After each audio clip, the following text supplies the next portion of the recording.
अस्सलाम वालेकुम रहमतुल्लाहि व बरकातुहू। पुदीना, सौंफ और इलायची कावा बनाने की तरकीब आपको बताई जा रही है। 1 गिलास पानी आपने ले लेना है और इसको आग पे चढ़ा दें।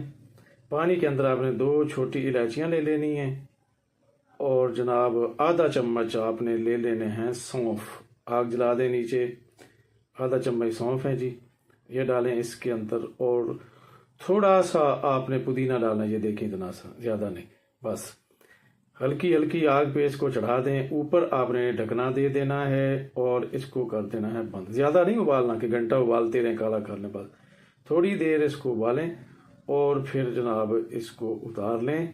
उतार कर आपने ऐसे भून लेना है। ये देखें जी, आप कावा ये तैयार हो गया है। इसको घंटों नहीं उबालना, इसको बस थोड़ी देर ही उबालें, फिर जो मज़ेदार बनता है। ज़्यादा उबालेंगे वो स्याह रंग का हो जाता है।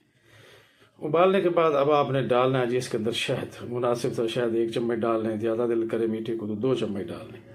ये कावा आपके जी गर्मियों के लिए बहुत मुफीद है। इस मौसम के अंदर खाया पिया हजम करेगा, गर्मी से बचाएगा, आपको पेट की खराबी से निजात दिलाएगा, पेट दर्द में मुफीद।